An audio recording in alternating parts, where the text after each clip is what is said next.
പിന്നെ നമ്മളുടെ ലൈഫിൽ ചില കാര്യങ്ങൾ കാണാൻ നേരത്ത് അതായത് ചില സംഭവം ചെയ്യണമെന്ന് വിചാരിക്കുമ്പോൾ ചിലപ്പോൾ റെഗുലറായിട്ട് ലൈഫിൽ കാണുന്ന സംഭവമാണ്. ചിലപ്പോൾ എന്നാന്ന് പറഞ്ഞാൽ ഇപ്പോൾ പേഴ്സണൽ ലൈഫിലാകാം, ഇപ്പോൾ ബിസിനസ്സിലാവാം. എന്നാന്ന് പറഞ്ഞാൽ നാളെ അവർ കാണുമല്ലോ, നാളെ അവരെവിടെ പോവാനാ, നാളെ നമുക്ക് പറയാം, ചിലപ്പോൾ നാളെ ചെയ്യാം, അവരവിടെ കാണൂലേ, ഈ സാഹചര്യം നാളെ എനിക്ക് കിട്ടും.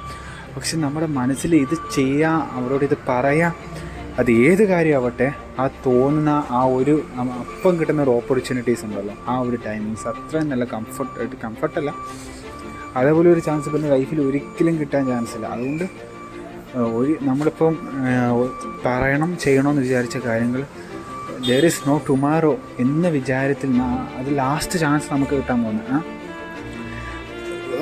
വെച്ചാൽ അതിൻ്റെ അവസാനത്തെ ചാൻസ് എന്ന് ഓർത്തുകൊണ്ടാണ് നമ്മളപ്പം ചെയ്യുക.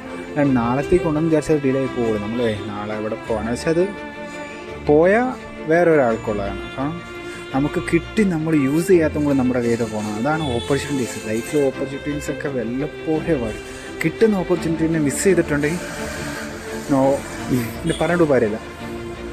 നമ്മളൊരു എക്സാമ്പിൾ ഇപ്പോൾ പറയാൻ നിൽക്കുകയാണ്. ബിൽ ഗേറ്റ്സിനോട് ഒരു സമയം ഒരു ഇൻ്റർവ്യൂവിൽ വെച്ച് താങ്കളുടെ സക്സസ്സിന് എന്താ കാണുന്നത്. അപ്പോൾ ബിൽ ഗേറ്റ്സ് എന്ത് ചെയ്തു, ചെക്ക് എടുത്തിട്ട് ചോദിച്ചു, ഒരു ബ്ലാങ്ക് ചെക്ക് എടുത്തിട്ട് നിങ്ങൾക്ക് എത്ര എമൗണ്ട് വേണ്ട എഴുതി എടുത്തോളാം ചോദിച്ചു. അപ്പോൾ അവർ ചോദിച്ചു ഞാൻ ചോദിച്ചാൽ വല്ല തെറ്റുണ്ടോ എന്ന് ചോദിച്ചു. ഓക്കെ, അത് കഴിഞ്ഞിട്ട് വേറെ കാര്യങ്ങളായി പോയി. പിന്നെ അവർ വേറൊരു രീതി അതേ ക്വസ്റ്റ്യൻ ചോദിച്ചു.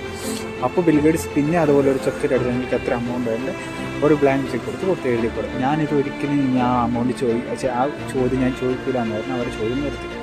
എന്നിട്ട് ബിൽ ഗേറ്റ്സ് പറഞ്ഞു എൻ്റെ സക്സസ്സിനെ കാണാൻ ഞാൻ ഒരിക്കലും ലൈഫിലെ ചാൻസസ് ആകട്ടെ ഓപ്പർച്യൂണിറ്റീസ് മിസ് ചെയ്യാറില്ല. അപ്പം നമ്മുടെ ലൈഫിൽ ഇതുപോലെ ആയിരിക്കാം, കിട്ടുന്ന അവസാന നിമിഷത്തെ ചാൻസ് ആയിരിക്കും, അത് ഒരിക്കലും മിസ് ചെയ്യാൻ നോക്കരുത്. നമ്മുടെയൊക്കെ എല്ലാവർക്കും അത് നാളെ അത് കിട്ടും എന്നുള്ള വിശ്വാസമാണ് നമ്മളെ കളയുന്നതെല്ലാം നമുക്കെല്ലാം മിക്സാകാൻ മെയിൻ കാരണം അതാണ്. അപ്പോൾ നമ്മുടെ ലൈഫിൽ മെയിനായിട്ട് ആ സംഭവം നമ്മളെല്ലാവരും എടുത്ത് കളയണം. നാളെ അത് കാണും, നാളെ അവിടെ കാണും.